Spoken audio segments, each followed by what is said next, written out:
सोचिए एक ऐसे पल के बारे में जब एक निहत्थे इंसान ने दुनिया के सबसे ताकतवर साम्राज्य को बातचीत के मेज पर आने के लिए मजबूर कर दिया। साल था 1931 और भारत में कुछ ऐसा ही हो रहा था। आज हम गांधी-इरविन समझौते की कहानी को समझेंगे। एक ऐसा समझौता जिसने सिर्फ एक आंदोलन को नहीं रोका, बल्कि आज़ादी की लड़ाई की पूरी दिशा ही बदल। तो चलिए इस कहानी की शुरुआत करते हैं विंस्टन चर्चिल की इस तीखी टिप्पणी से।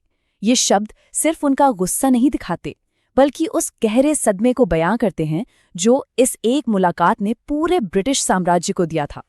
तो सवाल यही मन में आता है ना कि आखिर वो कौन सी मजबूरी थी, वो कौन सी ताकत थी जिसने दुनिया के सबसे बड़े साम्राज्य को एक ऐसे शख्स के साथ बराबरी पर बैठकर बात करने को मजबूर कर दिया जिसे वो खुद एक देशद्रोही मानते थे। इस सवाल का जवाब पाने के लिए हमें इतिहास में थोड़ा पीछे चलना होगा, उस दौर में जब सविनय अवज्ञा आंदोलन अपने चरम पर था और पूरा भारत एक राजनीतिक ज्वालामुखी की तरह धधक रहा था।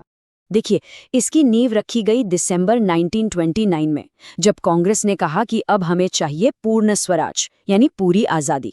और बस कुछ ही महीने बाद मार्च 1930 में गांधी जी ने नमक कानून के खिलाफ अपनी मशहूर दांडी यात्रा शुरू कर दी।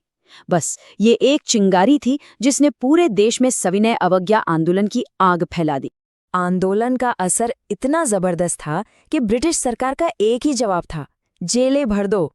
आप अंदाजा लगाइए, 1931 की शुरुआत तक करीब 90,000 भारतीय राजनीतिक कैदी सलाखों के पीछे थे। पूरा का पूरा सिस्टम हिल गया था। तो अब हालात ये थे कि देश लगभग ठप पड़ चुका था और उधर लंदन में जो पहली गोलमेज कॉन्फ्रेंस हुई वो भी कांग्रेस के बिना नाकाम रही। अब अंग्रेजों को ये बात समझ आ गई थी कि तरीका बदलना पड़ेगा और इसी मजबूरी ने एक ऐसी मुलाकात की जमीन तैयार की जो इतिहास लिखने वाली थी। दिल्ली में वाइसरॉय के महल में दो बिल्कुल अलग दुनियाएं आमने सामने बैठीं। कुल मिलाकर 24 घंटे तक 8 बैठकें चलीं। एक तरफ थे महात्मा गांधी जो करोड़ों हिंदुस्तानियों की आवाज थे और दूसरी तरफ थे लॉर्ड इरविन जो उस वक्त ब्रिटिश साम्राज्य की पूरी ताकत के प्रतीक। और ये बात बहुत बहुत अहम है। इतिहास में पहली बार भारत के किसी नेता को एक रैयत या सब्जेक्ट की तरह नहीं बल्कि बराबरी का दर्जा दिया जा रहा था। इस एक मुलाकात ने भारत और ब्रिटेन के रिश्ते की पूरी केमिस्ट्री ही बदल कर रख दी थी। तो लंबी बातचीत के बाद 5 मार्च 1931 को एक समझौते पर मुहर लगी। इसी को आज हम गांधी-इरविन समझौते या फिर दिल्ली पैक्ट के नाम से जानते हैं।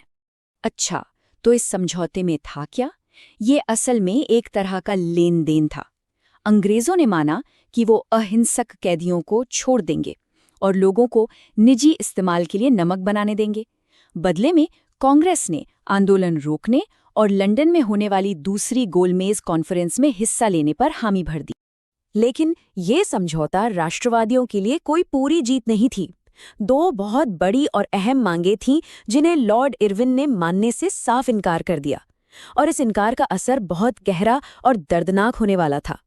इस समझौते की सबसे बड़ी और शायद सबसे दर्दनाक नाकामी उन 3 क्रांतिकारियों की किस्मत से जुड़ी थी जिनकी जिंदगी उस वक्त दांव पर लगी हुई थी।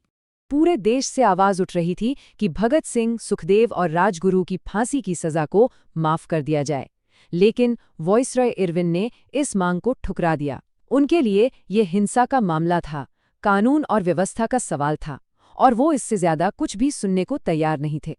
ऐतिहासिक रिकॉर्ड्स हमें बताते हैं कि गांधी जी ने इरविन से बार बार अपील की, इंसानियत का वास्ता दिया। यहाँ तक कि फांसी की सुबह भी उन्होंने एक आखिरी खत लिखा। जैसा कि महादेव देसाई ने बाद में बताया, गांधी जी ने कहा था, मैंने वाइसरॉय को एक निजी पत्र लिखा जिसमें मैंने अपनी पूरी आत्मा उड़ेल दी थी, लेकिन सब व्यर्थ गया। और फिर 23 मार्च 1931 को उन तीनों को फांसी दे दी गई। पूरे देश में शोक की लहर दौड़ गई। गरम दल के नेताओं और नौजवानों ने गांधी जी की बहुत तीखी आलोचना की। उनका मानना था कि गांधी जी को इससे समझौते की एक अटूट शर्त बनाना चाहिए था। ये एक बहुत बड़ी नैतिक कीमत थी जो चुकानी पड़ी। तो इतने बड़े विवाद और इन कमियों के बावजूद आज़ादी की लंबी लड़ाई में इस समझौते का आखिर असर क्या हुआ? चलिए जरा इसके दूरगामी परिणामों पर नजर डालते हैं। देखिए, इस समझौते के बाद घटनाओं का एक नया सिलसिला शुरू हुआ। आंदोलन रुका, गांधी जी लंदन गए, लेकिन दूसरी गोलमेज कॉन्फ्रेंस फेल हो गई। बात अटक गई अलग अलग समुदायों के राजनीतिक अधिकारों के सवाल पर। लेकिन भले ही वो बातचीत नाकाम रही, उसी चर्चा ने अनजाने में भारत के अगले बड़े संवैधानिक सुधार यानी 1935 के भारत सरकार अधिनियम की नींव रख दी। लेकिन शायद सबसे बड़ा असर जमीनी नहीं बल्कि मनोवैज्ञानिक था। इस समझौते ने भारतीय राष्ट्रीय कांग्रेस को एक ऐसी राजनीतिक शक्ति के तौर पर स्थापित कर दिया जिसे ब्रिटिश साम्राज्य अब चाहकर भी नजरअंदाज नहीं कर सकता था।